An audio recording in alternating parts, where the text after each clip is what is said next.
சற்று நேரம் தியானிக்கும்படியாக எடுத்துக்கொண்ட வேத வசனம் யாக்கோபுக்கு எழுதின புஸ்தகம் 1ஆம் அதிகாரம் 5ஆம் வசனத்தை வாசிக்க கேட்போம். உங்களில் ஒருவன் ஞானத்தில் குறைவுள்ளவனாயிருந்தால் யாவருக்கும் சம்பூர்ணமாய் கொடுக்கிறவரும் ஒருவரையும் கடிந்து கொள்ளாதவரும் ஆகிய தேவனிடத்தில் கேட்க கடவன், அப்பொழுது அவனுக்கு கொடுக்கப்படும். ஜெபிப்போம். அன்பும் மகா கிருபையும் இரக்கமும் நிறைந்த பரலோக பிதாவே, உம்மை நன்றியுள்ள இருதயத்தோடு ஸ்தோத்தரிக்கிறேன். நீர் இந்த ஆசீர்வதிக்கப்பட்ட ஓய்வு நாளின் காலை வேளையிலே தியானிக்கும்படியாக கொடுத்த வசனத்திற்காக உமக்கு நன்றி செலுத்துகிறேன். இந்த வசனத்தின் மூலமாக நீர் வெளிப்படுத்துகிற சத்தியங்கள் உம்மை பின்பற்றுகிற தேவ ஜனங்களுக்கு ஆசீர்வாதமாக காணப்பட தேவன் தாமே அனுகிரகம் செய்தரணும். இயேசு கிறிஸ்துவின் இன்ப நாமத்தில் ஜெபிக்கிறேன் பரிசுத்தமுள்ள நல்ல பிதாவே, ஆமென். கர்த்தருடைய நாமத்திற்கு மகிமை உண்டாவதாக. இந்த நாளின் செய்தி என்ன என்பதை குறித்து முதலாவது சொல்லிவிட விரும்புகிறேன். பின்பு நாம் அந்த செய்தி கருத்திற்குள்ளாக கடந்து செல்லலாம். நமக்கு தேவன் கொடுக்கிற ஞானம் எப்படிப்பட்டதாய் இருக்கிறது என்பதை குறித்த வசனங்களை உங்களுக்கு சுட்டி காட்டி அவ்விதமான தேவன் கொடுக்க விரும்புகிற ஞானத்தை நாம் பெற்றுக்கொள்ளும்படியாக எவ்விதமாக காணப்பட வேண்டும் என்பதை குறித்த சத்தியத்தை இந்த ஓய்வு நாளின் காலை வேளையிலே நாம் தியானிக்க இருக்கிறோம். கடந்த வாரத்திலே நாம் இதே யாக்கோபு அப்போஸ்தலன் எழுதின 1ஆம் அதிகாரத்திலே 1ஆம் வசனத்திலிருந்து 4ஆம் வசனம் வரைக்கும் தியானிக்கக்கூடியவர்களாக காணப்பட்டோம். அப்படி தியானித்த வேளையிலே நாம் சிந்தித்த விஷயம் என்னவென்றால், யாக்கோபு அப்போஸ்தலன் யாருக்கு அந்த நிருபத்தை எழுதுகிறார், யாருக்கு தன்னுடைய கடிதத்தை எழுதுகிறார் என்பதை குறித்து சிந்திக்கும் போது அது 1ஆம் வசனத்திலே எழுதப்பட்டிருக்கிறது. சிதறி இருக்கிற 12 கோத்திரங்களுக்கும் வாழ்த்துதல் சொல்லி எழுதுகிறதாவது என்று சொல்லப்பட்டிருக்கிறது. அப்படியானால் உபத்திரவங்களின் நிமித்தமாக சிதறடிக்கப்பட்டிருக்கிற தேவ ஜனங்களுக்கு எழுதப்பட்ட கடிதமாக இருக்கிறது. ஆகவே அந்த உபத்திரவங்களினாலே சிதறி போன தேவ ஜனங்களுக்கு யாக்கோபு அப்போஸ்தலன் நிருபம் எழுதும் போது வாழ்த்துதல் சொல்லி குறிப்பிடும் போது அந்த வாழ்த்துதல் என்கிற வார்த்தைக்கு அர்த்தம் என்ன என்பதை குறித்து சிந்தித்தோம். ரிஜாய்ஸ், சந்தோஷமாயிருங்க அப்படின்னு எழுதுறாரு. யாராவது உபத்திரவத்துல சிதறி போய் இருக்கும் போது சந்தோஷப்பட முடியுமா? முடியாது. ஆனா யாக்கோபு அப்போஸ்தலன் அதற்கான காரணத்தை சொல்லி சந்தோஷப்படுங்கள் என்று எழுதுகிறார். அந்த காரணத்தை அவர் எழுதும்போது குறிப்பிடுகிறார், நீங்கள் உபத்திரவத்திற்குட்பட்டு விட்டீர்கள், அதுல தேவனுக்கு ஒரு நல்ல நோக்கம் இருக்கு, அதுல நிறைய பிரயோஜனம் இருக்கு அப்படின்னு சொல்லி அந்த பிரயோஜனம் என்ன என்பதை அறிந்து கொள்ளும்படியாக கடிதத்தை எழுதி அதனால சந்தோஷப்படுங்கள் என்று குறிப்பிடுகிறார். அப்ப அந்த உபத்திரவங்களினாலே உண்டாகக்கூடிய பிரயோஜனம் என்ன என்பதை குறித்து அப்போஸ்தலனாகிய யாக்கோபு குறிப்பிடும் போது சொல்லுகிறார், the testing of your faith develops perseverance என்று குறிப்பிடுகிறார். அதாவது உங்களுக்கு வந்திருக்கிற சோதனை உபத்திரவங்கள் எல்லாம் உங்க விசுவாசத்திற்கு வந்த சோதனை என்று குறிப்பிடுகிறார். ஆகவே அதுல உங்களுக்கு ஒரு டெவலப்மெண்ட் உண்டாகுது. அது என்னவென்றால் பொறுமை என்கிற கனி உண்டாகுகிறது, அதனால சந்தோஷப்படுங்க அப்படின்னு எழுதுறாரு. அப்ப அந்த உபத்திரவங்களிலே காணப்படுகிற ஜனங்கள், சிதறி இருக்கிற ஜனங்கள் இனி எவ்விதமாக காணப்படுவார்கள் என்றால், அந்த உபத்திரவங்களிலே தேவன் எதிர்பார்க்கிற பொறுமை என்கிற கனியுள்ள குணத்திற்கு தங்கள் வாழ்க்கையை ஒப்புவித்து அது தங்களுடைய வாழ்க்கையிலே உண்டாயிருக்கிறது என்கிற அனுபவத்திற்குள்ளாவார்கள். Price the Lord. அது முதலாவது ஒரு பிரயோஜனமாக உங்கள் வாழ்க்கையிலே காணப்படுகிறது என்று யாக்கோபு அப்போஸ்தலன் குறிப்பிடுகிறார்.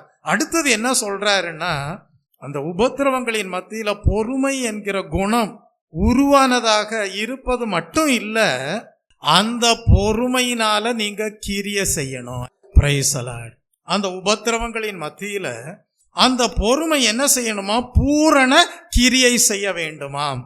Perseverance must finish its work. Praise the Lord. அதை perfect work என்று நாம் குறிப்பிடலாம். பூரண கிரியை செய்ய வேண்டும். என்னது? உங்களுக்குள்ளாக உருவாகி இருக்கிற பொறுமை.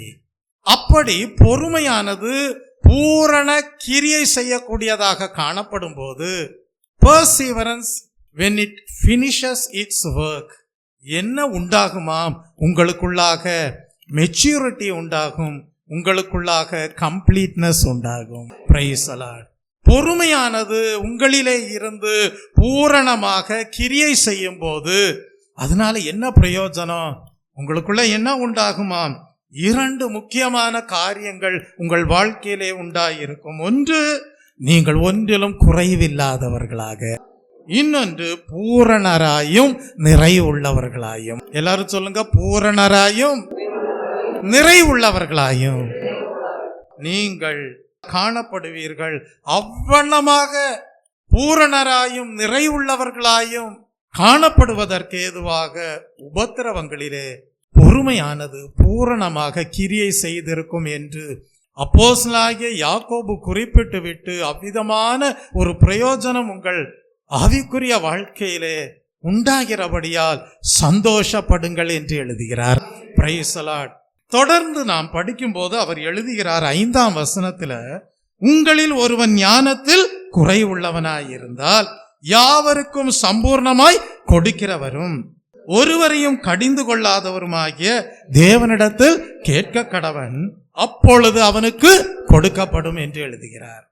இப்பொழுது அதாவது யாக்கோபு அப்போஸ்தலன் தன்னுடைய நிருபத்துல, கடிதத்துல அநேக பெரிய தீம் மனதிலே வைத்து எழுதக்கூடியவராக இருக்கிறார். அதுல ஒரு பெரிய தீம், பெரிய டாபிக், பெரிய விஷயம் எதை குறித்ததாய் இருக்கிறது என்றால் ஞானத்தை குறித்ததாய் இருக்கிறது. Price the Lord. அப்ப யாக்கோபு அப்போஸ்தலன் தேவனிடத்திலிருந்து நாம் பெற்றுக்கொள்ளக்கூடிய ஞானம் எப்படிப்பட்டது என்பதை குறித்தும், அதை பெற்றுக்கொள்ள நாம் என்ன செய்ய வேண்டும் என்பதை குறித்தும் 5ஆம் வசனம், 6ஆம் வசனம், 7ஆம் வசனம், 8ஆம் வசனங்களிலே குறிப்பிடுகிறார். அந்த 4 வசனங்களையும் தான் நாம் இந்த ஓய்வு நாளின் காலை வேளையிலே தியானிக்க இருக்கிறோம்.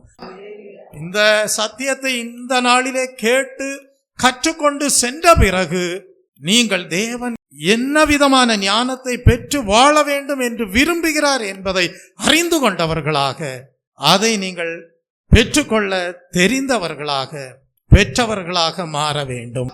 கர்த்தருடைய நாமத்திற்கு மகிமை உண்டாவதாக. இப்பொழுது நாம் அந்த 5ஆம் வசனத்திற்குள்ளாக கடந்து வரும்போது அவர் எழுதுகிறார், உங்களில் ஒருவன் ஞானத்தில் குறை உள்ளவனாக இருந்தால் என்று எழுதுகிறார். யாவருக்கும் சம்பூர்ணமாய் கொடுக்கிறவரும் ஒருவரையும் கடிந்து கொள்ளாதவருமாகிய தேவனிடத்தில் கேட்க கடவன் என்று எழுதுகிறார். அப்படியானால் அந்த ஞானம் எங்கிருந்து வருகிறது என்று யாக்கோபு அப்போஸ்தலன் குறிப்பிடுகிறார். அந்த ஞானத்தை பெற்றுக்கொள்ள வேண்டிய சோர்ஸ் யாராக காணப்படுகிறார் என்று யாக்கோபு அப்போஸ்தலன் குறிப்பிடுகிறார். அந்த ஞானம் உற்பத்தி ஸ்தானமாக காணப்படுகிறது எங்கே என்று குறிப்பிடுகிறார். கர்த்தருடைய நாமத்திற்கு மகிமை உண்டாவதாக. யோபுவின் புஸ்தகம் 28ஆம் அதிகாரம் 12ஆம் வசனத்தை வாசிக்கும் போது அங்கே ஒரு கேள்வி எழுப்பப்பட்டிருக்கிறது. அந்த கேள்வி என்னவென்றால், ஞானம் கண்டெடுக்கப்படுவது எங்கே என்று ஒரு கேள்வி எழுப்பப்பட்டிருக்கிறது. அதற்கு பதில் சொல்லும் வண்ணமாக இந்த யாக்கோபு அப்போஸ்தலன் தன்னுடைய நிருபத்திலே 5ஆம் வசனத்திலே பதில் கொடுக்கும் விதமாக எழுதியிருக்கிறார். அவர் என்ன எழுதியிருக்கிறார் என்றால், அந்த ஞானம் தேவனிடத்திலிருந்து தான் வருகிறது. அந்த ஞானத்திற்கு சோர்ஸாக காணப்படுவது தேவன்தான். அந்த ஞானத்திற்கு உற்பத்தி ஸ்தானமாக காணப்படுவது தேவன் மாத்திரமே என்று எழுதுகிறார். கர்த்தருடைய நாமத்திற்கு மகிமை உண்டாவதாக. எழுதிவிட்டு சொல்லுகிறார், மனிதன் என்ன செய்யக்கூடாதான், தனக்கு அந்த ஞானத்தை பெற்றுக்கொள்வதற்கு தகுதியே இல்லை என்று நினைத்து கொள்ளக்கூடாதாம். தேவனாலே மனிதனுடைய வாழ்க்கையில எப்படி வேண்டுமானாலும் ஒரு தவறை கண்டுபிடிக்க வேண்டுமானால் தவறு கண்டுபிடிக்க முடியும். நான் ஒரு கேள்வி கேட்கிறேன். உங்களை படைத்த வானத்தையும் பூமியையும் படைத்த தேவனால உங்க வாழ்க்கையில ஒரு தவறை கண்டுபிடிக்க வேண்டும் என்கிற எண்ணமுடையவராக காணப்பட்டால் ஒரு தவறை கண்டுபிடிக்க முடியுமா, முடியாதா? தாராளமா முடியும்.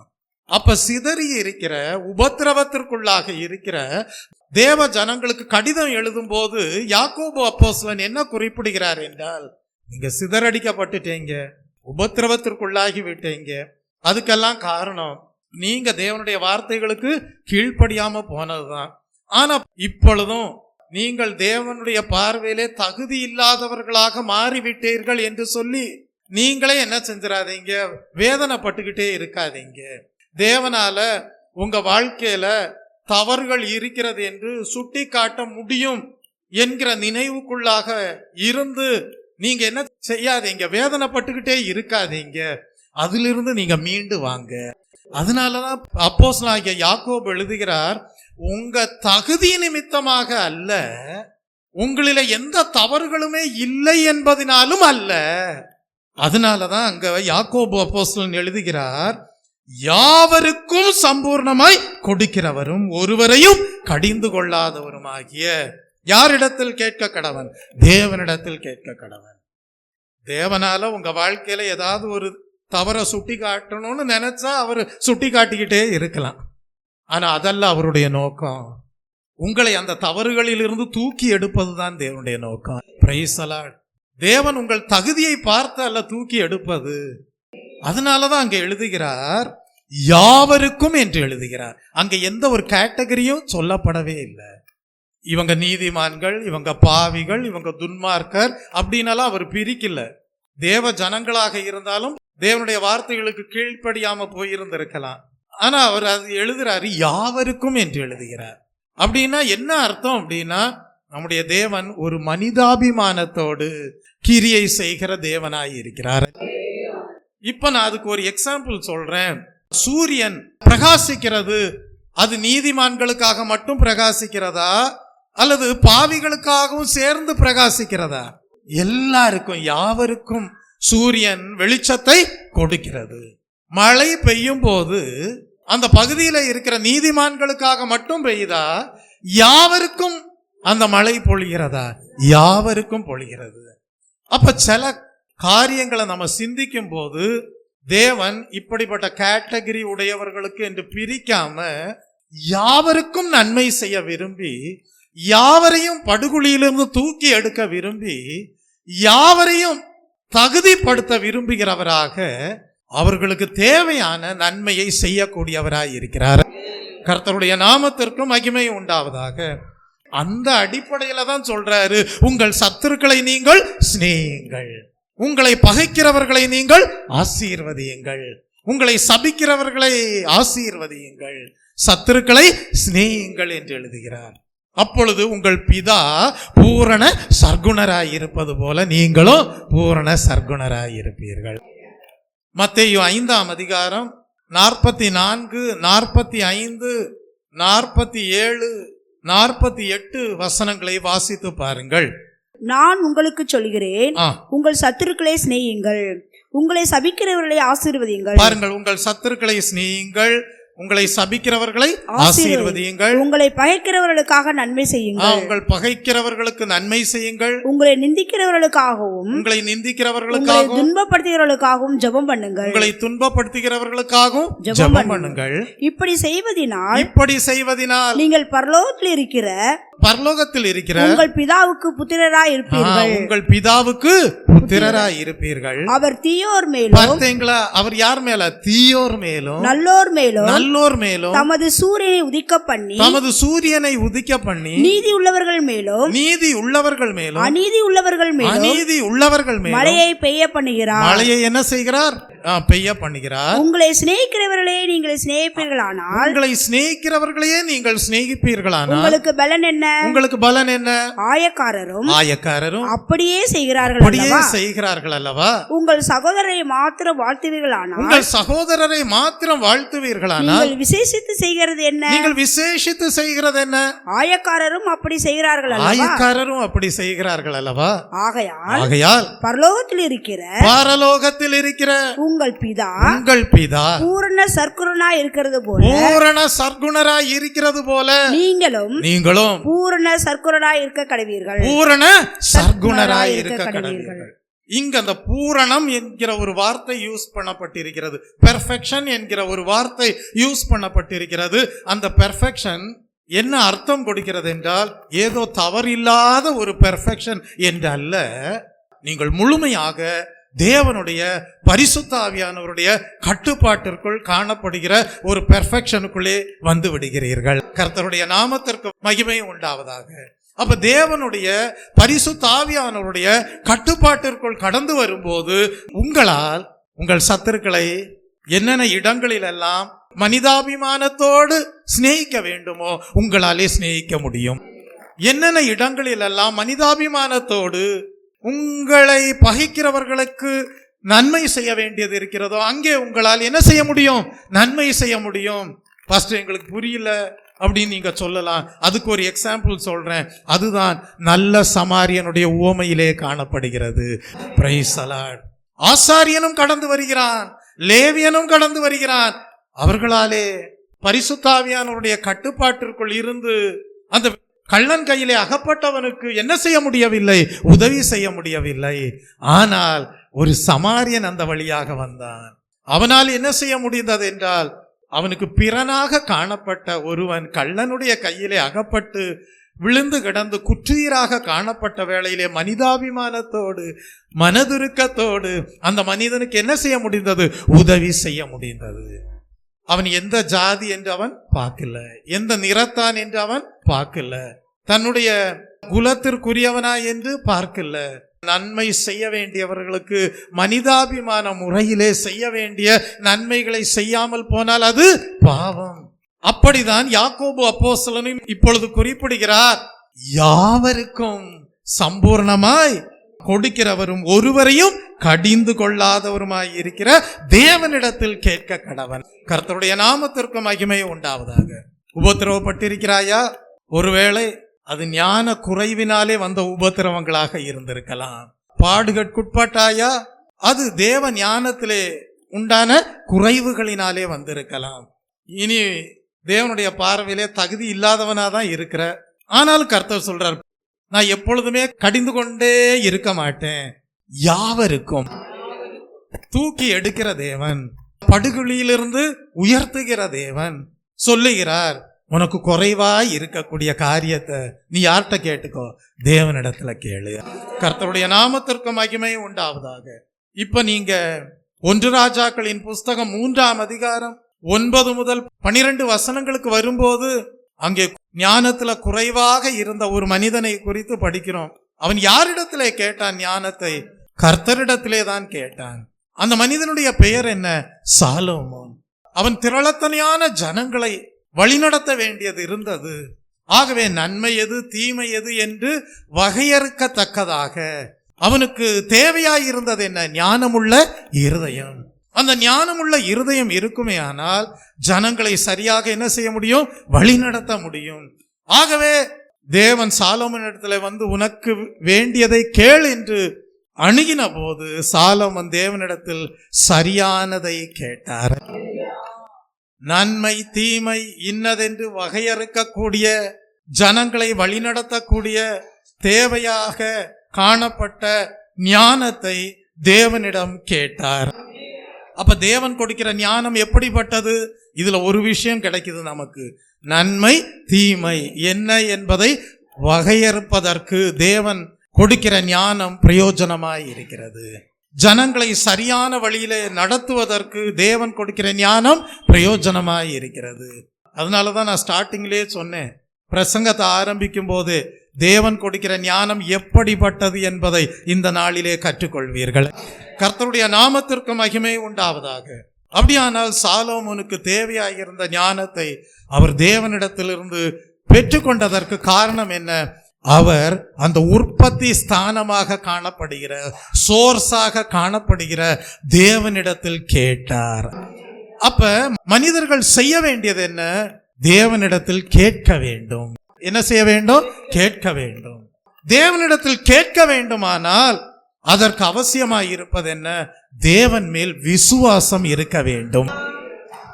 நாங்கள் ஆராதிக்கிற தேவனால எங்களுக்கு ஞானத்தை கொடுக்க முடியும் என்கிற விசுவாசம் இருந்தால்தான் நீங்கள் ஜெபிப்பீர்கள், நீங்கள் கேட்பீர்கள். கர்த்தருடைய நாமத்திற்கு மகிமை உண்டாவதாக. அதனாலதான் யாக்கோபு அப்போஸ்தலன் எழுதுகிறார், கேட்க கடவன், அப்பொழுது அவனுக்கு கொடுக்கப்படும். அப்ப கேட்கும் போது எப்படி கேட்கணும்? உள்ளுக்குள்ள சந்தேகத்தை வச்சுக்கிட்டே கேட்கணுமா? நீங்க ஒருத்தர்கிட்ட போய் உதவி கேட்கறீங்க.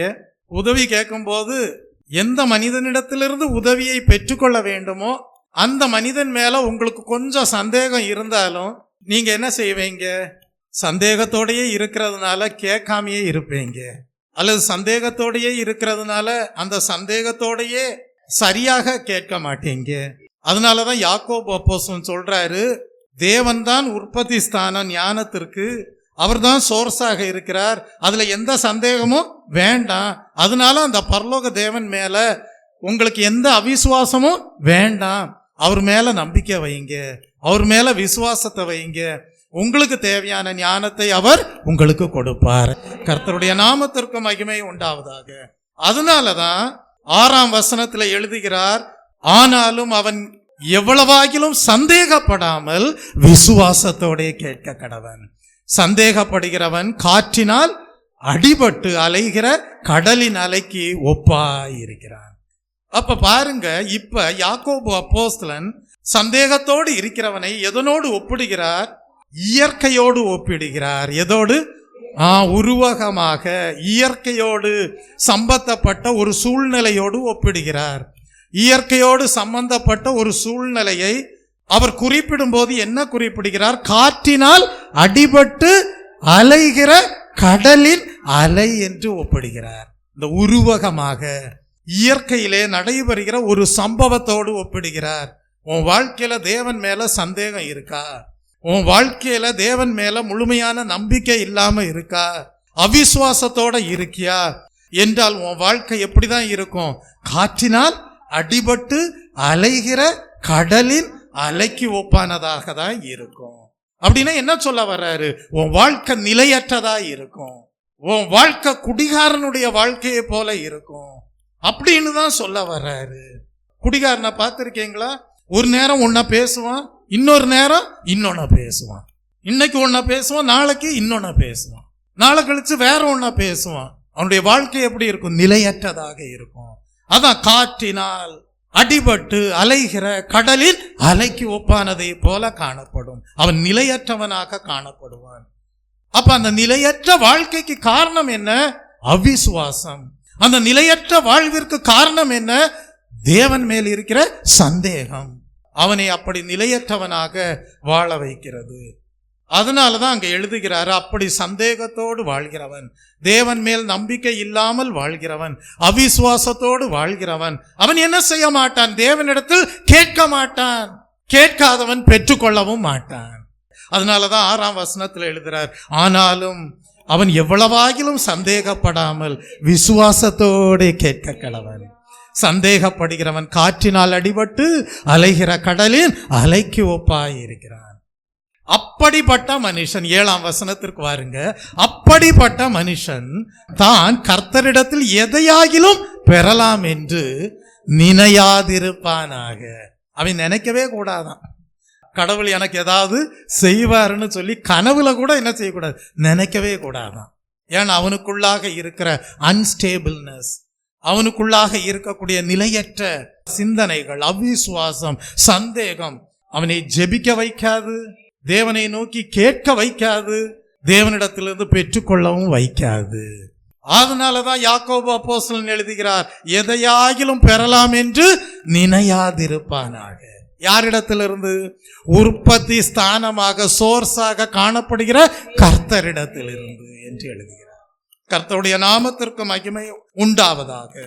ஆகவேதான் தெய்வ பிள்ளையே, அப்படிப்பட்ட சந்தேகத்தோடு இருக்கிற மனிதன், அவிசுவாசத்தோடு இருக்கிற மனிதன், நிலையற்று காணப்படுகிற மனிதனை வேதாகமம் என்னவென்று சொல்லுகிறது என்றால், யாக்கோபு அப்போஸ்தலன் என்னவென்று சொல்லுகிறார் என்றால், இரு மனமுள்ள மனிதன். எப்படிப்பட்ட மனிதன்? இரு மனமுள்ள மனிதன். இப்பொழுது நீங்கள் நீதிமொழிகளின் புஸ்தகம் 23ஆம் அதிகாரம் 29 முதல் 34 வசனங்களை வாசித்து பாருங்கள். இந்த காற்றினால் அடிபட்டு அலைகிற கடலின் அலைக்கு ஒப்பாயிருக்கிற நிலையற்று காணப்படுகிற மனிதனுடைய ஜீவியம் எப்படிப்பட்டது என்று இன்னொரு விதத்துல நம்ம அங்க படிக்கிறோம். ஐயோ, அங்க மதுபான பிரியனை குறித்து படிக்கிறோம். ஐயோ, யாருக்கு வேதனை, யாருக்கு வேதனை, யாருக்கு துக்கம், யாருக்கு துக்கம், யாருக்கு சண்டைகள், யாருக்கு சண்டைகள், யாருக்கு புலம்பல், யாருக்கு புலம்பல், யாருக்கு காரணமில்லாத காயங்கள், யாருக்கு காரணம் இல்லாத காயங்கள், யாருக்கு ரத்தம் கலங்கின கண்கள், யாருக்கு இரத்தம் கலங்கின கண்கள், மதுபானம் இருக்கும் இடத்திலே, மதுபானம் இருக்கும் இடத்திலே தங்கி தரிப்பவர்களுக்கும், தங்கி தரிப்பவர்களுக்கும், கலப்புள்ள சாராயத்தை, கலப்புள்ள சாராயத்தை நாடுகிறவர்களுக்கும் தானே, நாடுகிறவர்களுக்கும் தானே. மதுபானம், மதுபானம் இரத்த வர்ணமாயிருந்து, இரத்த வர்ணமாயிருந்து பாத்திரத்தில் பளபளப்பாய் தோன்றும் போது, பாத்திரத்தில் பளபளப்பாய் தோன்றும் போது நீ அதை பாராதே, நீ அதை பாராதே. அது மெதுவாய் அது இறங்கும், மெதுவாய் இறங்கும், முடிவிலே அது பாம்பை போல் கடிக்கும், பாம்பை போல கடிக்கும், விரியனை போல் தீண்டும், விரியனை போல தீண்டும். உன் கண்கள், உன் கண்கள் பரஸ்திரீகளை நோக்கும், பரஸ்திரீகளை நோக்கும். உன் உள்ளம், உன் உள்ளம் தாறுமாறானவைகளை பேசும், தாறுமாறானவைகளை பேசும். நீ நடுக்கடலிலே, நீ நடுக்கடலிலே சயனித்திருக்கிறவனை போலும், சயனித்திருக்கிறவனை போலவும், பாய்மரத் தட்டிலே, பாய்மரத் தட்டிலே படுத்திருக்கிறவனை போலும், படுத்திருக்கிறவனை போலும் இருப்பாய். பாத்தீங்களா? அதான் காற்றினால் அடிபட்டு அலைகிற கடலின் அலைக்கு ஒப்பாய் இருக்கக்கூடிய ஜீவியம். அதை நாம் இன்னொரு விதத்தில் மதுபானத்தை நாடி அன்ஸ்டேபிளாக, நிலையற்றவனாக வாழ்கிற மனிதனோடும் ஒப்பிடலாம். தெய்வ பிள்ளையே, அப்படிப்பட்ட மனிதர்கள், சந்தேகத்தோடு அவநம்பிக்கையோடு வாழ்கிற மனிதர்கள், தேவன் மேல் நம்பிக்கை வைக்காமல் வாழ்கிற மனிதர்கள், தேவன் மேல் விசுவாசம் வைக்காமல் வாழ்கிற மனிதர்களை வேதாகமம் துன்மார்க்கன் என்றே அழைக்கிறது. என்னது? துன்மார்க்கன் என்றே அழைக்கிறது. ஆகவேதான் ஏசாயா தீர்க்கதரிசியின் புஸ்தகம் 57 அதிகாரம் 20 படிக்கிறோம், துன்மார்க்கரோ கொந்தளிக்கும் கடலை போல் இருக்கிறார்கள், அது அமர்ந்திருக்க கூடாமல் அதன் ஜலங்கள் சேற்றையும் அழுக்கையும் கரையிலே ஒதுக்குகிறது. 21 படிக்கிறோம், அப்படிப்பட்ட துன்மார்க்கருக்கு சமாதானம் இல்லை என்று என் தேவன் சொல்லுகிறார். அப்ப பாருங்க, விசுவாசம் எவ்வளவு விலையேற பெற்றது. தேவன் மேல் வைத்திருக்கிற விசுவாசம் எவ்வளவு விலையேற பெற்றது. அந்த விசுவாசம் எப்படி தேவனிடத்தில் சரியானவைகளை கேட்க உதவுகிறது. அந்த விசுவாசம் எவ்விதமாக சரியானதை தேவனிடத்திலிருந்து கேட்டு பெற்றுக்கொள்ள வைக்கிறது. அது எந்த மனிதன் என்று பட்சபாதம் இல்லை. யார் வேண்டுமானாலும் தேவன் மேல் விசுவாசம் வைக்கலாம். யார் வேண்டுமானாலும் சந்தேகத்திற்கு இடம் கொடாமல் தேவன் மேல் நம்பிக்கையோடு கேட்கலாம். யார் வேண்டுமானாலும் அந்த விசுவாசத்திற்கு பலனாக தேவன் கொடுக்கிற ஞானத்தை பெற்றுக்கொள்ளலாம். கர்த்தருடைய நாமத்திற்கு மகிமை உண்டாவதாக. அப்ப இருமனம் உள்ளவர்கள் எப்படி இருப்பார்கள்? ஒரு டோட்டல் டிவோஷன் அவங்களுக்கு தேவன் மேல இருக்காது. அப்ப இந்த டோட்டல் டிவோஷன் என்று சொல்லும் போது முழுமையாக தேவன் மேல் விசுவாசம் வைத்து வாழ்வது என்று சொல்வது ஒரு பெரிய ஆசீர்வாதம். அதுல கொஞ்சம் சந்தேகத்திற்கு இடம் கொடுத்தாலும் அது மனிதனை உலக பிரகாரமாக கொண்டு சென்று விடும். அதனாலதான் சில சபைகளில் உள்ள ஆத்துமாக்கள் எல்லாம் முழுமையாக டிவோட்டடாக இருக்கிறபடியால் அந்த சபைகள், அந்த ஆத்துமாக்கள் தேவனுடைய பார்வையிலே விலையேற பெற்றவர்களாய் இருக்கிறார்கள். அதே நேரம் சில சபைகள் இருக்கு, சில ஆத்துமாக்கள் இருக்காங்க, அவங்க டோட்டலா டிவோட்டடா இருக்க மாட்டாங்க. பாதி உலகத்திற்கு பாதி தேவனுக்கு. அதனால அவங்க வாழ்க்கையில தேவனிடத்திலிருந்து பெற்றுக்கொள்ள வேண்டியவைகளை அவர்களால் பெற்றுக்கொள்ள முடிவதில்லை. ஏன்னா கொஞ்சம் உலகத்திற்கு, பாவ உலகத்திற்கு இடம் கொடுத்தாலும் அவர்கள் மறுபடி எங்கதான் இழுத்து கொண்டு அந்த பாவம் சென்று விடுகிறது, துன்மார்க்கத்தனத்திற்கு இழுத்து கொண்டு சென்று விடுகிறது.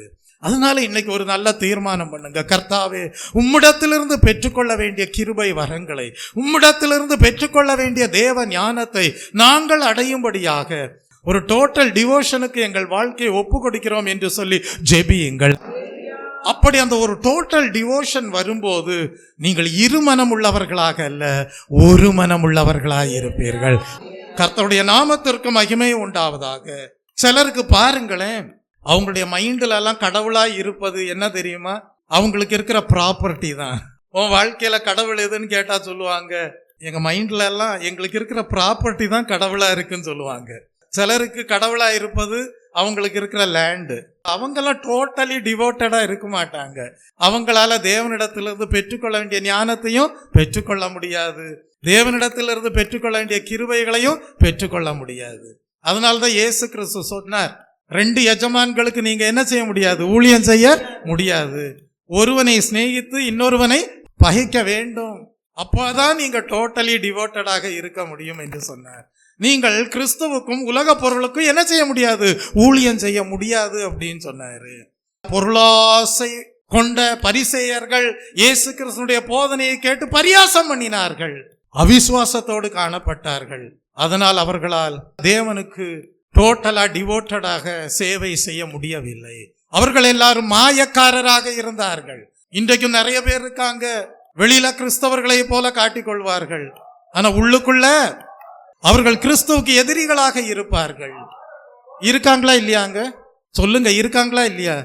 வெளியில கிறிஸ்தவர்களை போல காட்டிக்கொள்கிறவர்கள், ஆனா உள்ளுக்குள்ள கிறிஸ்துவுக்கு எதிரிகள் இருக்காங்கல்ல, அதான் மாயக்காரர். அவர்கள் எல்லாரும் இயேசு கிறிஸ்துவுடைய போதனைகளை கேட்டு பரியாசம் பண்ணினார்கள். வீட்டுல போய் படிச்சு பாருங்க. மத்தேயு 6ஆம் அதிகாரம் 24ஆம் வசனத்தை வாசித்து பாருங்க.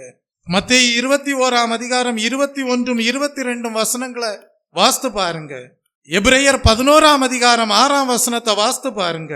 லூக்கா 15ஆம் அதிகாரம் 13ஆம் வசனத்தை வாசித்து பாருங்க. 1 யோவானுக்கு எழுதின புஸ்தகம் 2ஆம் அதிகாரம் 15 முதல் 17 வசனங்களை வாசித்து பாருங்க. அந்த வசனங்களை எல்லாம் வாசித்து பாருங்க. ஆனா ஒரே ஒரு வசன பகுதியை மட்டும் வாசிக்க விரும்புகிறேன். 1 யோவானுக்கு எழுதின புஸ்தகம் 2ஆம் அதிகாரம் 15 முதல் 17 வசனங்களை வாசிப்போம். உலகத்தில் உள்ளவைகளிலும் அன்பு கூறாதிருங்கள். ஒருவன் உலகத்தில் அன்பு கூர்ந்தால் அவனிடத்தில் பிதாவின் அன்பு இல்லை. ஏனெனில் மாம்சத்தின் இச்சையும் கண்களின் இச்சையும் ஜீவனத்தின் பெருமையுமாகிய உலகத்தில் உள்ளவைகள் எல்லாம் பிதாவினால் உண்டானவைகள் அல்ல. அவைகள் உலகத்தினால் உண்டானவைகள். உலகமும் அதன் இச்சையும் ஒளிந்து போகும். தேவனுடைய சித்தத்தின்படி செய்கிறவனோ என்றென்றைக்கும் நிலைத்திருப்பான். என்றென்றைக்கும் எப்படி இருப்பான்? நிலைத்திருப்பான். அவனுக்கு தேவன் மேல சந்தேகம் இருக்காது. அவனுக்கு தேவன் மேல நம்பிக்கை குறைவு இருக்காது. அவன் தேவன் மேல விசுவாசம் வைத்திருப்பான். அவனுக்கு தேவன் கேட்கிறதை அவருடைய சித்தத்தின்படி கொடுத்து நிலைத்திருக்க பண்ணுவார். அவன் இருமனம் உள்ளவனாய் இருக்க மாட்டான். அவன் நிலையற்றவனாக இருக்க மாட்டான். அவன் காற்றிலே அடிக்கப்பட்டு அலைகிற கடலின் அலையை போல காணப்பட மாட்டான். கர்த்தருடைய நாமத்திற்கு மகிமை உண்டாவதாக. அப்படிப்பட்ட தேவ பிள்ளைக்கு தேவனிடத்திலிருந்து சமாதானம் உண்டாயிருக்கும். தேவனோடையே ஐக்கியம் வைத்திருப்பான். ஆனால் துன்மார்க்கனுக்கு என்ன இருக்காது? சமாதானம் இருக்காது. இப்ப இந்த இருமனம் உள்ளவர்களாக இராமல் தேவன் மேல் விசுவாசம் வைத்து தேவனிடத்திலிருந்தே ஞானத்தை பெற்றுக்கொள்கிறவர்கள் எப்படிப்பட்ட நிலையை அடைவார்கள் என்றால், தெய்வ பிள்ளையே, மெய்யான நீதியிலும் பரிசுத்தத்திலும் தேவனுடைய சாயலாக சிருஷ்டிக்கப்பட்ட புதிய மனுஷனை தரித்து கொள்வார்கள். Price the Lord. அதுதான் தெய்வ பிள்ளையே, இந்த சபை அனுபவத்தின் மூலமாக விசுவாசிகள் தேவனிடத்திலிருந்து பெற்றுக்கொள்கிற ஞானத்தினாலே கிடைக்க பெறக்கூடிய ஆசீர்வாதமாக, ஆவிக்குரிய ஆசீர்வாதமாக இருக்கிறது. கர்த்தருடைய நாமத்திற்கு மகிமை உண்டாவதாக. இப்பொழுது நீங்கள் எபேசியருக்கு எழுதின புஸ்தகம் 4ஆம் அதிகாரத்திற்கு வரும்போது, சபையிலே விசுவாசிகள் வந்து தேவனுடைய வார்த்தைகளை கேட்டு அவ்விதமான ஆசீர்வாதத்தை பெற்றுக்கொள்வதை குறித்து எபேசு சபையாருக்கு பரிசுத்த பவுல் எழுதுகிறார். கர்த்தருடைய நாமத்திற்கு மகிமை உண்டாவதாக. எபேசியருக்கு எழுதின புஸ்தகம் 4ஆம் அதிகாரத்திற்கு வரும்போது அங்கே பவுல் எழுதுகிறார், தேவன் சபையிலே அவருடைய உத்தியோகஸ்தர்களை ஏற்படுத்தி வைத்திருக்கிறாராம். அந்த உத்தியோகஸ்தர்கள் யார்? அப்போஸ்தலர்கள், தீர்க்கதரிசிகள், மேய்ப்பர்கள், போதகர்கள், சுவிசேஷகர்கள். இந்த உத்தியோகஸ்தர்கள் எல்லாரும் தேவனாலே சபையிலே ஏற்படுத்தப்பட்டவர்களாய் இருக்கிறார்கள். எதற்காக? உங்களை தேவனிடத்திலிருந்து சரியான ஞானத்தை பெற்றுக்கொள்ள வைக்கும்படியாகவும், உங்களை தேவனுடைய சாயலாக புதிய மனுஷனை தரித்து கொள்ள வைப்பதற்கும், அந்த புதிய மனுஷனை நீங்கள் தரித்து கொண்டவர்களாக காணப்படும் போது உங்களை காண்கிறவர்கள் உங்களிலே தேவனுடைய நீதியையும் பரிசுத்தத்தையும் காண்பார்கள். அதுதான் தேவ ஞானம் செய்கிற தேவனுடைய மகிமைக்குரிய காரியமாய் இருக்கிறது. இப்பொழுது நீங்கள் எபேசியர் 4ஆம் அதிகாரம் 11ஆம் வசனத்திலிருந்து படித்து பாருங்கள். மேலும் நாம் அனைவரும் தேவனுடைய குமாரனை பற்றும் விசுவாசத்திலும், நல்லா பாருங்க, தேவனுடைய குமாரனை பற்றும் விசுவாசத்திலும் அறிவிலும் ஒருமைப்பட்டவர்களாகி கிறிஸ்துவனுடைய நிறைவான வளர்ச்சியின் அளவுக்கு தக்க பூரண புருஷராகும் வரைக்கும் பரிசுத்தவான்கள் சீர்பொருந்தும் பொருட்டு சுவிசேஷ ஊழியத்தின் வேலைக்காகவும் கிறிஸ்துவின் சரீரமாகிய சபையானது பக்தி விருத்தி அடைவதற்காகவும் அவர் சிலரை அப்போஸ்தலராகவும் சிலரை தீர்க்கதரிசிகளாகவும் சிலரை சுவிசேஷகராகவும் சிலரை மேய்ப்பராகவும் போதகராகவும் ஏற்படுத்தினார். அப்ப தேவன் சபையிலே ஏற்படுத்தி வைத்திருக்கிற உத்தியோகஸ்தர்கள் ஒரு விலையேற பெற்ற வேலையை செய்கிறார்கள். அவர்கள் விசுவாசிகளை என்ன செய்கிறார்கள்? இனி குழந்தைகளாக இராமல் அவர்கள் எல்லாரும் என்ன செய்ய வேண்டும்? மனுஷருடைய சூதும் வஞ்சிக்கிறதற்கு ஏதுவான தந்திரமுள்ள போதனைகளாகிய பலவித காற்றினாலே அலைகளை போல அடிபட்டு அலைகிறவர்களாயிராமல். வருதா அந்த உருவகம்? அந்த இயற்கையோடு சம்பந்தப்பட்டு சொல்ல உருவகத்தை இங்க எபேசு சபையாருக்கு பவுல் எழுதுகிறார். நீங்க கேட்கிற டாக்டரின் ஒரு ஃபால்ஸ் டாக்டரினாக இருக்கக்கூடாது. நீங்க கேட்கிற டாக்டரின் ஒரு ட்ரூ டாக்டரினாக இருக்க வேண்டும்.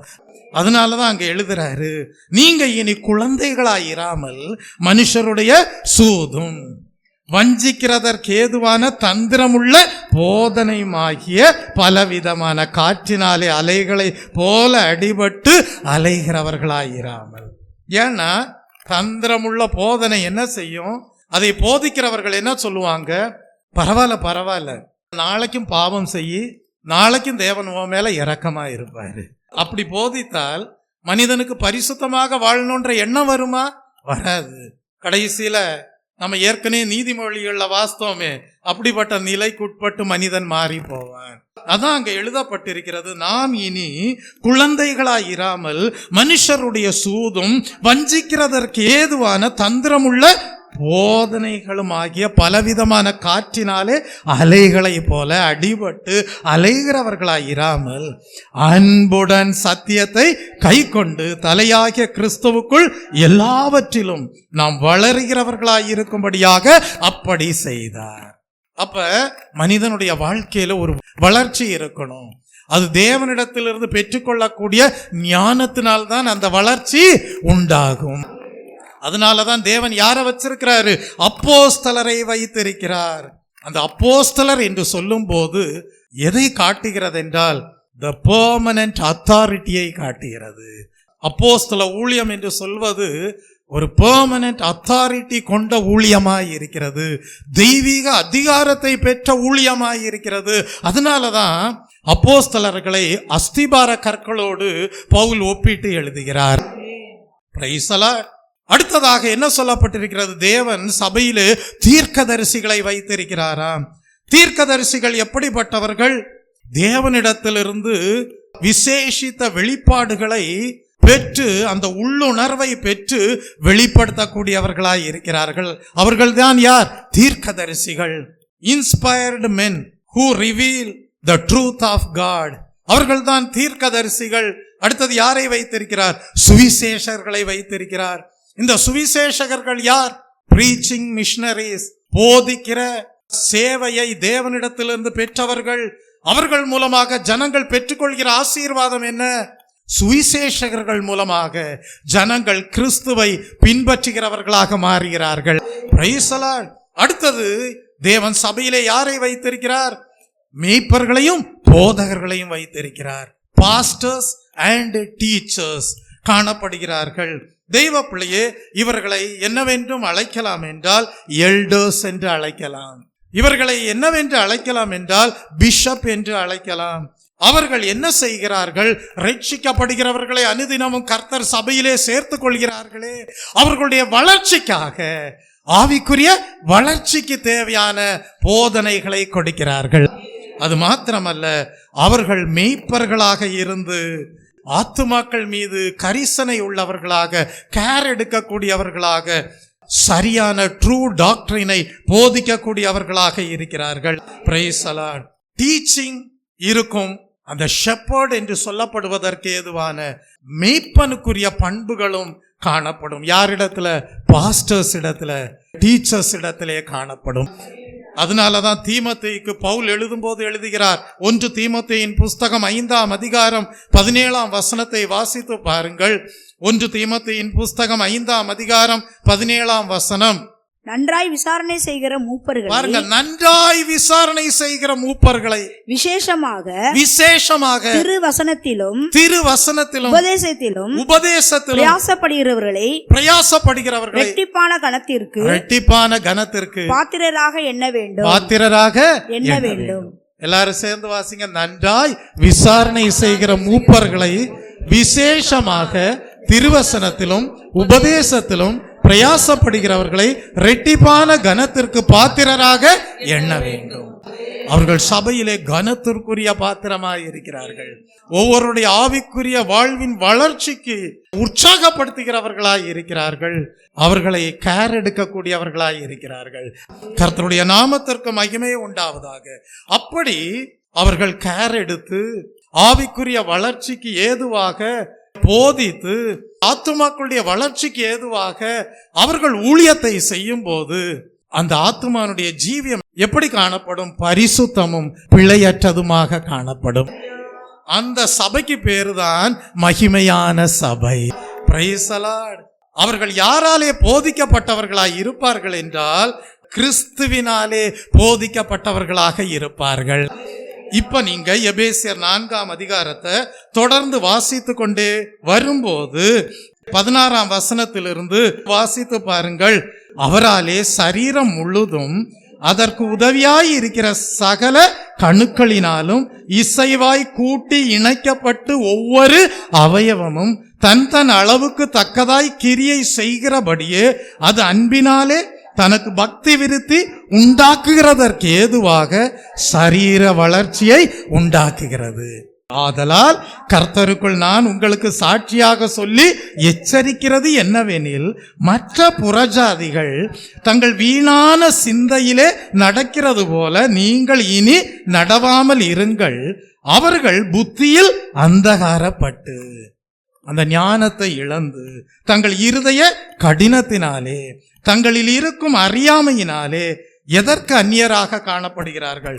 தேவனுடைய ஜீவனுக்கு அந்நியராக இருந்து உணர்வில்லாதவர்களாகவும் சகலவித அசுத்தங்களையும் ஆவலோடே நடப்பிக்கும்படி தங்களை காம விகாரத்திற்கு ஒப்பு கொடுத்திருக்கிறார்கள். நீங்களோ இவ்விதமாய் கிறிஸ்துவை கற்றுக்கொள்ளவில்லையே. அப்ப சபையானது சரியாக செயல்படும் போது, சபையிலே காணப்படுகிற ஊழியங்கள் சரியாக செயல்படும் போது, சபையிலே காணப்படுகிற ஊழியக்காரர்கள் சரியாக செயல்படும் போது ஆத்துமாக்கள் எப்படி காணப்படுவார்கள்? பரிசுத்தமும் பிழையற்றதுமாக காணப்படுவார்கள். அந்த சபையை பார்க்கும்போது எப்படி காணப்படும்? மகிமையான சபையாக காணப்படும். ஆத்துமாவினுடைய ஜீவியத்தில் இருந்த அந்தகாரம் மாறி இருக்கும். பாவ சாபங்கள் நீங்க இருக்கும். வெளிச்சத்தின் பிள்ளைகளாக ஜீவிப்பார்கள். பரிசுத்தாவியானவர் தங்கக்கூடிய ஆலயமாக காணப்படுவார்கள். விசுவாசம் சரியானதாய் இருக்கும். கேட்டு ஞானத்தை தேவனிடத்தில் பெற்றவர்களாய் இருப்பார்கள். படுகுழியிலிருந்து மீட்கப்பட்ட ஜனங்களாய் இருப்பார்கள். Price the Lord. யாவருக்கும் சம்பூர்ணமாய் கொடுக்கிற தேவனிடத்தில் கேட்டு பெற்றுக்கொள்ள கடவன். அப்படிப்பட்ட ஆத்துமாதான் சொல்ல முடியும், நாங்க உபதேசம் கேட்டது கிறிஸ்துவினிடத்திலிருந்து கேட்டவர்களாய் இருக்கிறோம், நாங்கள் கற்றுக்கொண்டது கிறிஸ்துவினிடத்திலிருந்து கற்றுக்கொண்டவர்களாய் இருக்கிறோம் என்பார்கள். என்ன டாக்டரின்? ட்ரூ டாக்டரினாக காணப்படுகிறது.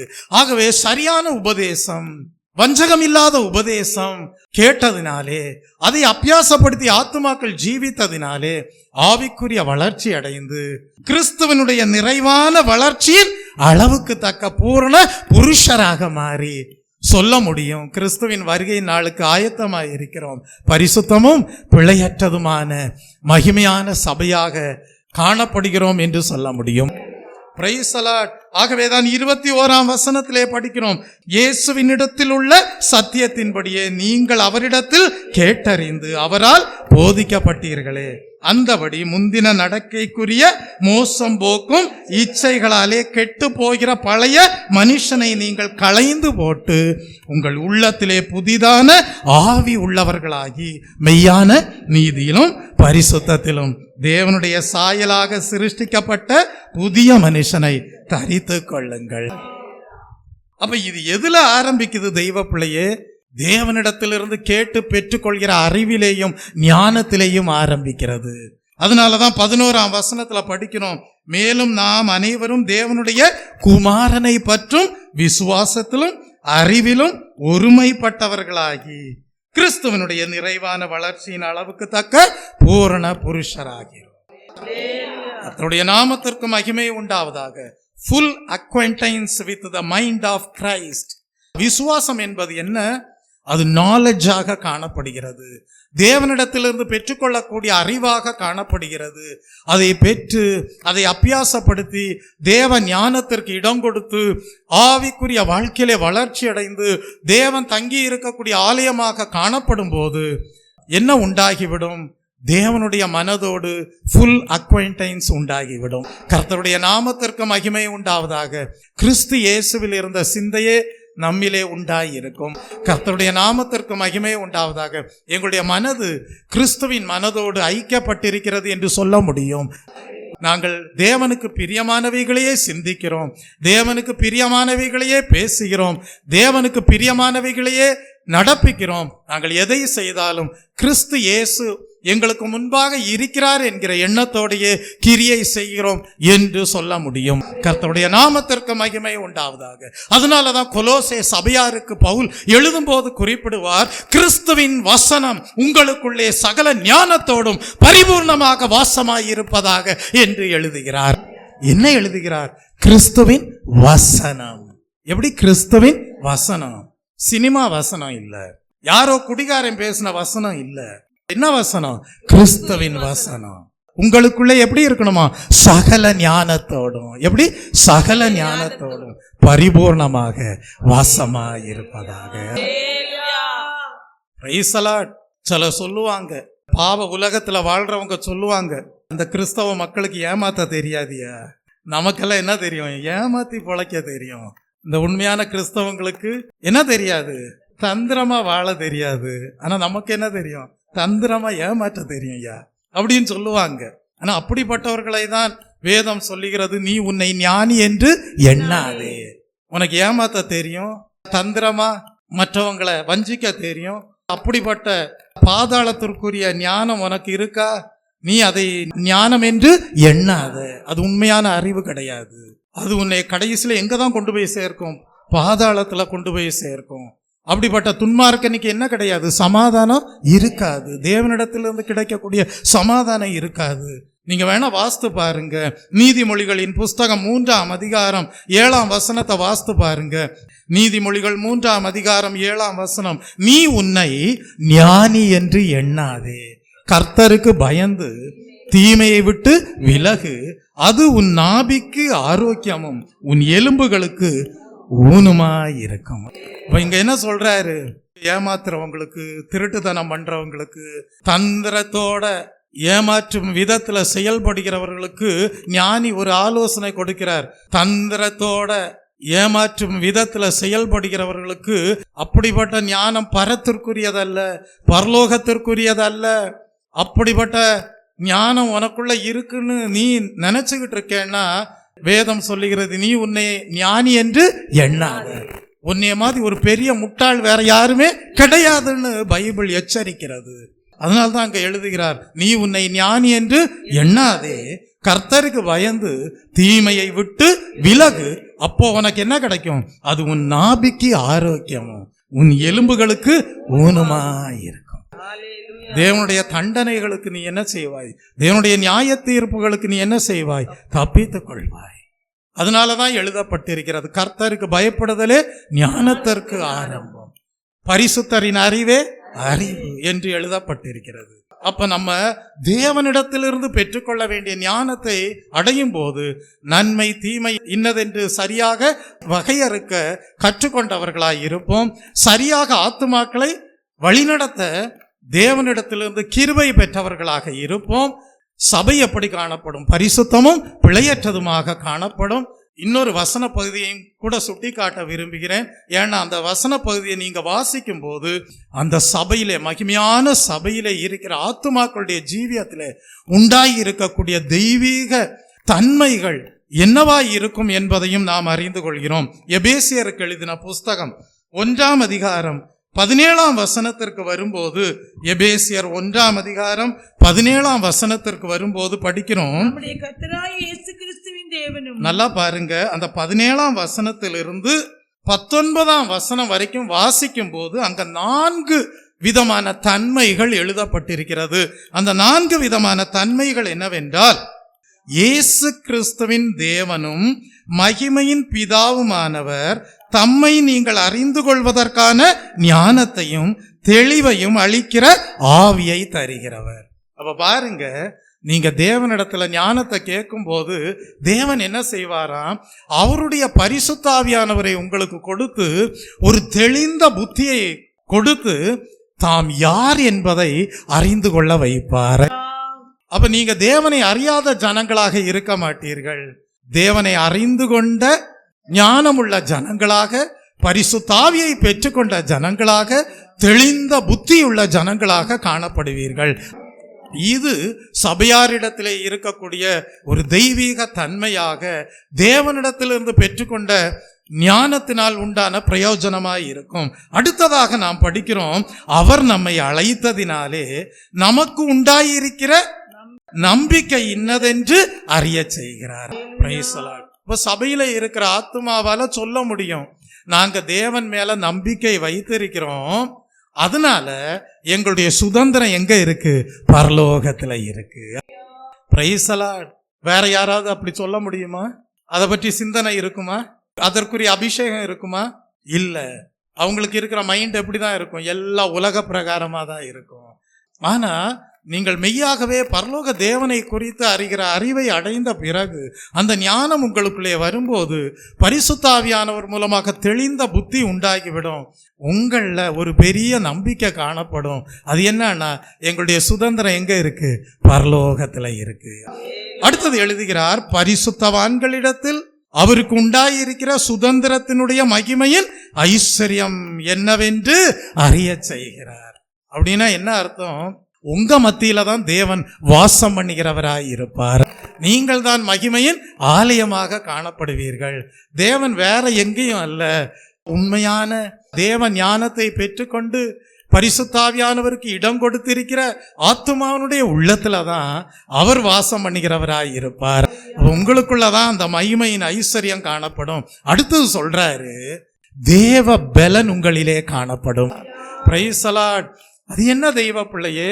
மரித்தோரிலிருந்து கிறிஸ்துவை பிதாவாகிய தேவன் அவருடைய வல்லமைக்கு ஏதுவாக உயிரோடு எழும்ப பண்ணினாரே, அந்த பலத்த சத்துவத்தின் வல்லமைக்கும் பலத்திற்கும் பங்குள்ளவர்களாக மாற்றி விடுகிறார்.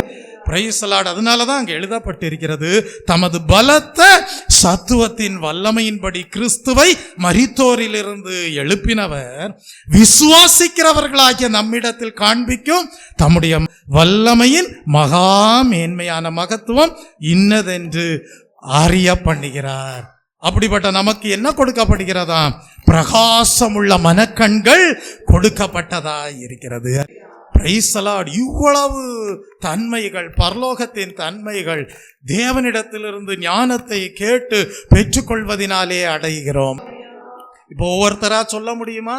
இன்னைக்கு கேட்ட செய்தியின் அடிப்படையில் தேவ ஞானத்தை விசுவாசத்திற்கு இடம் கொடுத்து தேவனிடத்திலிருந்து யாரானாலும் கேட்டு பெற்றுக்கொள்ளும் போது அவர்களிடத்திலே என்னென்ன தன்மைகள் காணப்படும்? நம்பர் 1, நன்மை தீமை இன்னதென்று வகையறுக்க முடியும்.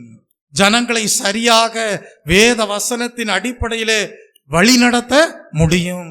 இரண்டாவதாக பரிசுத்தமும் பிழையற்ற ஆத்துமாவாக, மகிமையுள்ள ஆத்துமாவாக, ஆவிக்குரிய ஜீவியத்திலே வளர்ச்சி பெறுவதற்கு ஏதுவாக போதனைகளை கேட்டவர்களாக காணப்பட செய்ய முடியும். அடுத்ததாக அவர்களுக்கு தேவனை குறித்த சரியான அறிவு உண்டாயிருக்கும். அவர்களிடத்திலே பரிசுத்த ஆவியானவருடைய வல்லமை உண்டாயிருக்கும், தெளிந்த புத்தி உண்டாயிருக்கும். அவர்கள் சொல்லுவார்கள், எங்களுக்குள்ளே தேவன் வாசமாய் இருக்கிறார், நாங்கள் தான் அவருக்கு சுதந்திரமாக காணப்படுகிறோம், எங்களிலே தான் அவருடைய மகிமையின் ஐஸ்வர்யம் உண்டாயிருக்கிறது. மரித்தோரிலிருந்து கிறிஸ்துவை உயிரோடு எழுப்பின பிதாவாகிய தேவனுடைய அந்த வல்லமை எங்களிலேயும் காணப்படுகிறது. இவ்வளவு தன்மைகள் விசுவாசத்தினாலே தேவனிடத்திலிருந்து ஞானத்தை கேட்டு பெற்றுக்கொள்ளும் போது நமக்கு உண்டாகிறது. இனி நீங்கள் ஆவிக்குரிய வாழ்க்கையிலே குருடர்களாக இருப்பதில்லை, பிரகாசமுள்ள மனக்கண்கள் உங்களுக்கு தேவனால் அருளப்படும். எழும்பி நிற்போமா? ஆகவேதான் அப்போஸ்தலனாகிய யாக்கோபு எழுதுகிறார், இனி இருமனமுள்ளவர்களாயிராமல் ஒரு மனமுள்ளவர்களாயிருங்கள். டோட்டல் டிவோஷன் தேவனுக்கு கொடுத்தவர்களாக காணப்படுங்கள். அப்பொழுது உங்களுடைய வாழ்க்கை வெற்றிகரமானதாயிருக்கும், மகிமை பொருந்தினதாயிருக்கும், கிருபை பொருந்தினதாயிருக்கும், தெளிந்த புத்தியுடையதாக காணப்படும், வல்லமை நிறைந்ததாக இருக்கும். தேவனுடைய ராஜ்யம் பேச்சிலே அல்ல, பலத்திலே காணப்படும். வல்லமை உண்டு உண்டு, அற்புத வல்லமை இயேசுவே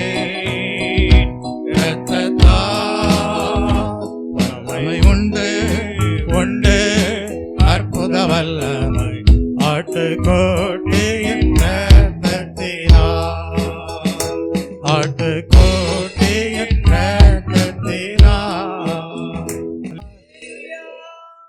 எங்களுக்குள்ளே வாசம் செய்யும் ஆவியானவரே, இந்நாளில் முன் சித்தம் போல் நடத்தி செல்லுமையா. எங்களுக்குள்ளே வாசம் செய்யும் ஆவியானவரே, இந்நாளில் முன் சித்தம் போல் நடத்தி செல்லுமையா. ஆவியானவரே ஆவியானவரே, பரிசுத்த ஆவியானவரே, ஆவியானவரே ஆவியானவரே, பரிசுத்த ஆவியானவரே, எங்களுக்குள்ளே வாசம் செய்யும் ஆவியானவரே, இந்நாளில் சித்தமோ நடத்தி செல்லுமையா.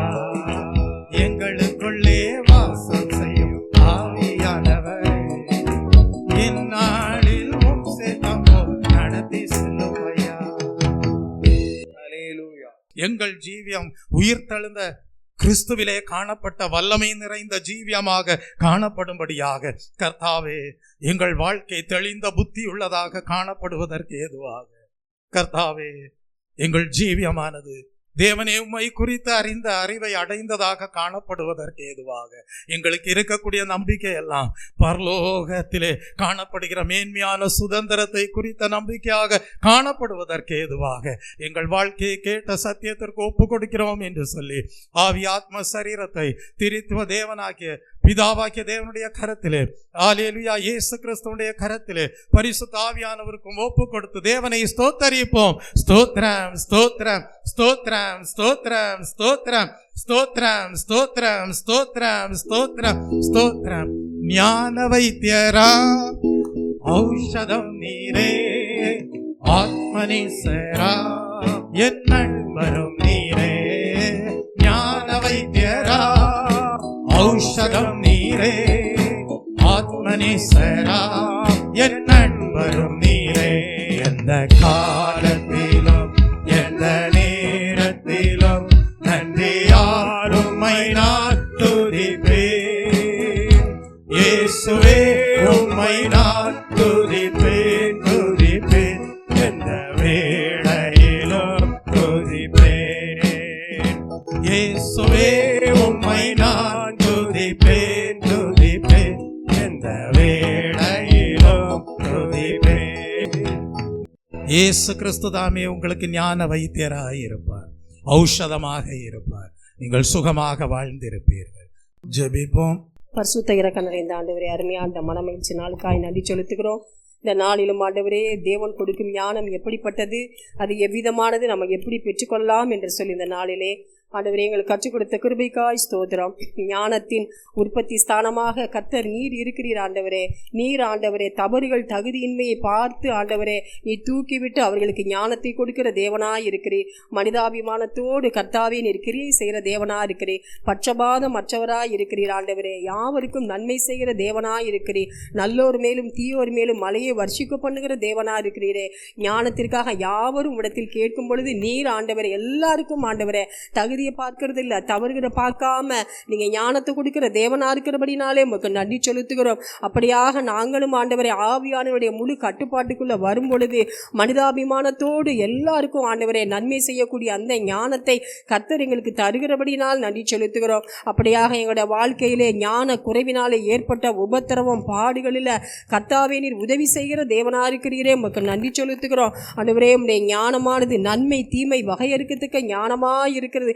அப்படிப்பட்ட ஞானத்தை நாங்கள் ஆண்டவரை கேட்கும்படியாக விசுவாசத்தோடு கேட்கும்படியாக கிருபை செய்வீராக. ஆண்டவரே உம்முடைய ஞானம் எங்களுக்கு கிடைக்கும் பொழுது ஆத்துமாக்களை ஆதாயம் முழுவதற்கு சரியான கிருபை வரத்தை ஆண்டவரே அதன் மூலமாய் நாங்கள் பெற்றுக்கொள்கிறோமே, அதற்காக உமக்கு நன்றி செலுத்துகிறோம். ஆண்டவரே இருமனமுள்ள மனிதர்கள் ஆண்டவரே அவர்கள் நிலையற்ற வாழ்விற்கு காரணம் சந்தேகம் அவிசுவாசம் ஆண்டவரே. அப்படிப்பட்டவர்கள் கேட்கவும் முடியாது தகப்பனை, எதையும் இடத்திலிருந்து பெற்றுக்கொள்ள முடியாது ஆண்டவரே. அப்படியாக எங்கள் சபையிலே இருமனம் உள்ளவர்களாய் யாராவது இருப்பின் ஆண்டவரை கர்த்தாவே ஒரு விசை மன்னித்து இருமனம் உள்ளவர்களை கர்த்தாவே மன்னித்து ஆண்டவரே அப்படியாக அவர்களை கர்த்தாவே உமக்கு ஆண்டவரே உம்முடைய நம்பிக்கைக்கு பாத்திரவான்களாக மாற்றுங்க ஆண்டவரே. அலைகள் அடிபட்டு திரிகிறது போல இருமனம் உள்ளவர்களாய் எங்கள் சபையில யாரும் இராதபடிக்கு கர்த்தாவே நீங்க கிருபை தரும்படியாய் செபிக்கிறோம் ஆண்டவரே. விசுவாசம் உம்மிடத்திலிருந்து வருகிறது ஆண்டவரே. அந்த விசுவாசமே எல்லாவற்றையும் எங்களுக்கு பெற வைக்கிறது. அப்படிப்பட்ட விசுவாசத்தை எங்கள் சபைக்கு தர வேண்டுமாய் செபிக்கிறோம் ஆண்டவரே. முழுமையான பக்தி நிலைக்கு நேராக எங்கள் சபையை நடத்துங்க ஆண்டவரே. ஆண்டவரே தேவனிடத்திலிருந்து ஞானத்தை பெற்றவன் தேவ சித்தத்தை செய்கிறவனாய் இருப்பான் ஆண்டவரே. நாங்கள் தேவ சித்தத்தை செய்யும்படிக்கு தேவ ஞானத்தை கர்த்தாவே எங்களுக்கு தந்தரல வேண்டுமாய் செபிக்கிறோம் ஆண்டவரே. அப்படியாக ஆண்டவரே சபையில் 5 வித ஊழியங்களை கொடுத்திருக்கீங்க, அதற்காக நன்றி செலுத்துகிறோம் ஆண்டவரே. தெய்வீக அதிகாரத்தை பெற்ற அப்போஸ்தலர்களை கொடுத்திருக்கீங்க, அதற்காக நன்றி ஆண்டவரே. தேவனிடத்திலிருந்து ஒவ்வொரு வாரங்களும் ஆண்டவரே தகப்பனே உம்மிடத்திலிருந்து செய்திகளை பெற்றுக் கொடுக்கிற தீர்க்க தரிசிகளை கொடுத்திருக்கீங்க, அதற்காக ஸ்தோத்திரம். கிறிஸ்துவை பின்பற்றும்படிக்கு ஆண்டவரே சுவிசேஷர்களை கொடுத்திருக்கீங்க ஆண்டவரே. ஆவிக்குரிய வளர்ச்சி ஆண்டவரே போதனை ஆண்டவரே கரிசனை உள்ளவர்களாக மேய்ப்பரையும் போதகர்களையும் கர்த்தர் எங்களுக்கு கொடுத்திருக்கீங்க ஆண்டவரே, அதற்காக ஸ்தோத்திரம் ஆண்டவரே. இப்படியாக 5 வித ஊழியங்களை கொடுத்து அதன் மூலமாக நாங்கள் தேவ ஞானத்தை அடைந்து பரிசுத்தமும் பிழையற்றதுமான மகிமையுள்ள சபையாக நாங்கள் வாழும்படியாய் கர்த்தர் கிருபை பாராட்டுகிறீரே, அதற்காக உம்மை ஸ்தோத்திரிக்கிறோம் ஆண்டவரே. சரியான உபதேசத்தை ஆண்டவரே நாங்கள் 5 வகை இந்த ஊழியங்கள் மூலம் கேட்டு விசுவாசத்தோடு நாங்கள் ஞானத்தை கேட்டு ஆண்டவரே ஆவிக்குரிய வளர்ச்சி அடைய கர்த்தர் எங்களுக்கு கிருபை தருகிறபடியால் நன்றி செலுத்துகிறோம் ஆண்டவரே. அப்படியாக ஆண்டவரே தகப்பனே தெய்வீக தன்மையோடு கர்த்தாவே நாங்கள் ஆண்டவரே ஞானத்தை உம்மிடத்திலிருந்து பெற்றுக்கொள்ளும் பொழுது நீர் யார் என்பதை நாங்கள் அறிந்து கொள்ள செய்கிறீரே, அதற்காக ஸ்தோத்திரம். எங்களுடைய சுதந்திரம் பரலோகத்தில் இருக்கிறது என்ற நம்பிக்கையை நாங்கள் பெற்றுக்கொள்கிறோமே, அதற்காக ஸ்தோத்திரம் ஆண்டவரே. மகிமையின் ஆலயமாக நாங்கள் காணப்படுகிறோம் என்று உணரச் செய்கிறீரே, அதற்காக ஸ்தோத்தரிக்கிறோம். அதே போல கர்த்தாவே தேவ ஜனங்களாகிய நாங்கள் தேவ பலனை பெற்று அனுபவிக்க ஆண்டவரே கிருபை தருகிறீரே, அதற்காக ஸ்தோத்தரிக்கிறோம் அப்பா.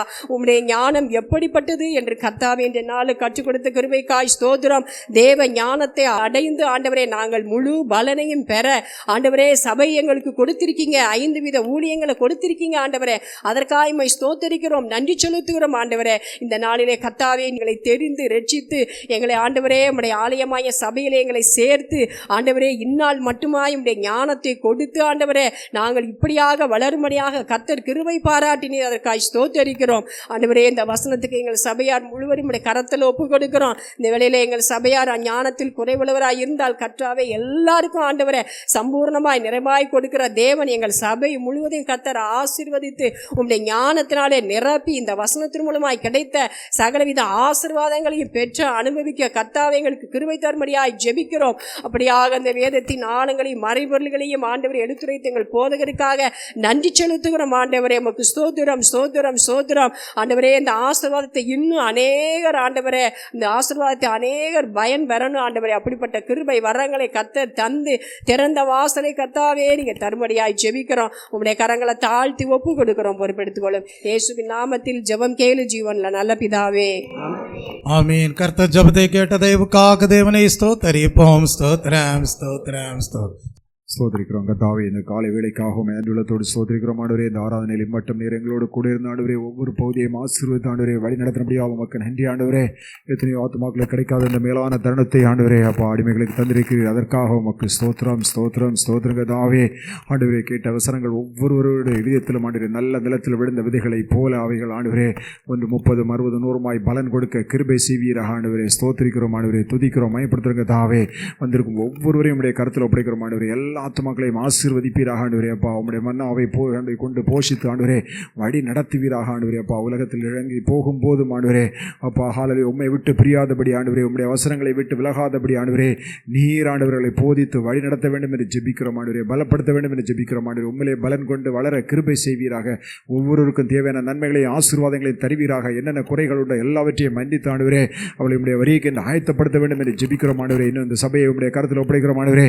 இடங்கொள்ளாமல் போக மட்டும் ஆத்துமாக்களால் நிரப்ப வேண்டும் என்று ஜெபிக்கிறோம் ஆண்டவரே. சபைக்கு விரோதமாய் போராடுகிற எல்லா அந்தகார சக்திகளையும் இயேசு கிறிஸ்துவின் நாமத்தாலே கட்டி கடிந்து அப்புறப்படுத்துகிறோம் ஆண்டவரே அப்பா. உம்முடைய கிருபை, உம்முடைய இரக்கம், உம்முடைய தயவு ஆண்டவரே இந்த பகுதியில் காணப்படுவதாக ஆண்டவரே அப்பா. எல்லா ஜனங்களும் ரட்சிக்கப்பட்டு ஆண்டவரே இந்த சபையில் வந்து ஆண்டவரே அப்பா ஹாலலியோ உம்முடைய அவசரங்களை கேட்டு உம்முடைய சத்தியங்களில் ஆண்டவரே அப்பா வளர கிருபை செய்ய வேண்டும் என்று ஜெபிக்கிறோம். உம்முடைய வரைக்கு ஆயத்தப்பட வேண்டும் என்று ஜெபிக்கிறோம் ஆண்டவரே அப்பா. விசேஷமாக எங்கள் தேசத்துக்காக ஜெபிக்கிறோம் ஆண்டவரே. 143 கோடி ஜனங்கள் ஆண்டவரே அப்பா ஹாலலியோ கல்லையும் மண்ணையும் மரத்தையும் மனுஷனையும் மனுஷனுடைய கை வேலைகளையும் தெய்வமாய் வணங்கி அழிவுக்கு நேராக சென்று கொண்டிருக்கிற ஆண்டவரே எங்கள் தேசத்துக்காக ஜெபிக்கிறோம் ஆண்டவரே. எங்கள் தேசம் ரட்சிக்கப்பட வேண்டும் ஆண்டவரே. இந்த ஜனங்கள் எல்லாம் அறியாமையில் ஆண்டவரே அழிவுக்கு சிக்கி அழிவுக்கு நேராக சென்று கொண்டிருக்கிறார்கள் ஆண்டவரே. இந்த ஜனங்களை ரட்சித்தரலும் ஆண்டவரே அப்பா. இந்த ஜனங்களுக்காக ஜெபிக்கிறோம் ஆண்டவரே. இந்த ஜனங்கள் எல்லாரும் ஆண்டவரே அப்பா உம்முடைய சத்தியத்தை அறிந்து கொள்ள வேண்டும் ஆண்டவரே. இந்த ஜனங்கள் எல்லாருடைய இருதயங்களும் ஆண்டவரே திறக்கப்பட வேண்டும் ஆண்டவரே. உம்முடைய சத்தியத்தை ஏற்றுக்கொள்ளும்படியாக இவர்கள் இருதயங்கள் எல்லாம் திறக்கப்பட வேண்டும் ஆண்டவரே அப்பா. இவர்கள் உணர்வுள்ள இருதயத்தை கொடுத்து ஆண்டவரே, ஞானமுள்ள இருதயத்தை கொடுத்து ஆண்டவரே அப்பா உண்மை அறிகிற அறிவிலே வளரவும் ஆண்டவரே. உம்முடைய பிள்ளைகளாக ஜீவிக்க உம்முடைய வரைக்கு ஆயத்தத்தோடு காணப்படும் கிருபை செய்வீராக. எங்கள் தேசம் ஆண்டவருடைய வரைக்கு ஆயத்தப்பட வேண்டும் என்று ஜெபிக்கிறோம் ஆண்டவரே. எல்லா அந்தகார சக்திகளையும் இயேசு கிறிஸ்துவின் நாமத்தினாலே கட்டி கடிந்து அப்புறப்படுத்துகிறோம் ஆண்டவரே. எங்கள் தேசத்தின் மீது சாபங்களை கொண்டு வருகிற எல்லா அந்தகார சக்திகளையும் கட்டி கடிந்து அப்புறப்படுத்துகிறோம் ஆண்டவரே. எங்கள் தேசத்தின் மீது ஆசீர்வாதத்தை கொண்டு வருவீராக ஆண்டவரே அப்பா. ஆண்டவரே அப்பா ஏற்ற மழையை தருவீராக ஆண்டவரே அப்பா. ஹல்லேலூயா. இயற்கையின் சீற்றங்களோ கொடிய வியாதிகளோ கொள்ளை நோய்களோ பஞ்சங்களோ வராதபடி பாதுகாத்துக் கொள்ளுங்க ஆண்டவரே. பூமி எதிர்ச்சிகள் சுனாமிகள் போன்ற பேராபத்துகள் வராதபடி பாதுகாத்துக் கொள்ளுங்க ஆண்டவரே. நன்மையினால் நிரப்புவீராக. எங்கள் தேசத்தை ஆளும் தலைவர்களுக்கு ஞானத்தை கொடுப்பீராக ஆண்டவரே. ஒவ்வொருவரும் ஆண்டவரே பரலோகத்தின் தேவனாகி உமக்கு பயப்படுகிற பயத்தை உண்டு கொடுப்பீராக ஆண்டவரே. உமக்கு பயந்து தங்கள் காரியங்களை ஆண்டவரே அப்பா ஹல்லேலூயா செய்யும்படியான ஆண்டவரே தங்கள் ஆண்டவரே அப்பா வேலைகளை செய்யும்படியான ஆண்டவரே ஞானத்தை கொடுப்பீராக ஆண்டவரே. ஒவ்வொருவருக்கும் தேவையான ஞானத்தை பரத்திலிருந்து கொடுத்து ஆண்டவரே போதித்து வழி நடத்துவீராக ஆண்டவரே அப்பா. நாட்டை ஆளுவதற்குரிய நல்ல ஞானத்தை கொடுப்பீராக ஆண்டவரே. உமக்கு பயப்படுகிற பயம் உண்டாகட்டும் ஆண்டவரே. எல்லா தடைகளையும் நீக்குவீராக. கட்டுகள் எல்லாம் மறந்து போவதாக. எங்கள் தேசத்தை ஆசீர்வதிப்பீராக ஆண்டவரே. உம்முடைய வரைக்கு ஆயத்தப்படுத்துவீராக ஆண்டவரே அப்பா. எங்களை தாழ்த்தி உம்முடைய கருத்தில் ஒப்படைக்கிறோம் ஆண்டவரே. எல்லா துதிக்கான மகிமையாகவும் உமக்கே செலுத்துகிறோம். இயேசு கிறிஸ்துவின் விலையேற பெற்ற உம்முடைய பரிசுத்த நாமத்தில் ஜெபிக்கிறோம் பரம தகப்பனே. ஆமீன். கர்த்தர் ஜெபத்தை கேட்ட தயவுக்காக தேவனை ஸ்தோத்தரிப்போம். ஸ்தோத்திரம் ஸ்தோத்திரம் ஸ்தோத்திரம். எல்லாரும் சேர்ந்து சொல்லுவோம். என் ஆத்துமாவே கர்த்தரை ஸ்தோத்தரி, முழு உள்ளமே பரிசுத்த நாமத்தை ஸ்தோத்தரி. என் ஆத்துமாவே கர்த்தரை ஸ்தோத்தரி, அவர் செய்த சகல உபகாரங்களை மறவாது. ஆமீன். நம்முடைய கர்த்தராகிய இயேசு கிறிஸ்துவுடைய கிருபையும் பிதாவாகிய தேவனுடைய அன்பும் பரிசுத்த ஆவியானவருடைய அந்யோன்ய ஐக்கியமும் இன்றும் என்றும் சதா காலங்களிலும் நம் அனைவரோடும் நம்முடைய குடும்பங்களோடும் சபையாரோடும் இருப்பதாக. தேவனின் அடைக்கலமே என் கோட்டையும் அரணும் அவர் சத்தியம் பரிசயம் கேடகமோ என் நம்பிக்கையும் அவர் சத்தியம் பரிசயம் கேடகமோ என் நம்பிக்கையும் அவரே. அவர் சேட்டையின் அடைக்கலம் புகவே சிறகுகளால் ஓடுவார். அவர் சேட்டையின் அடைக்கலம் புகவே சிறகுகளால் ஓடுவார். ஹல்லேலூயா ஹல்லேலூயா ஹல்லேலூயா ஹல்லேலூயா ஹல்லேலூயா ஹல்லேலூயா.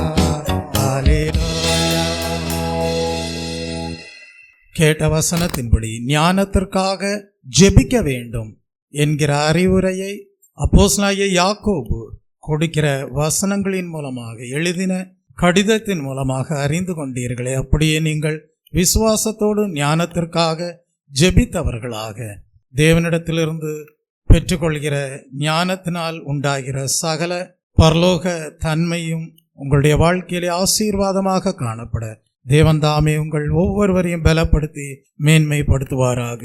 ஆமென்.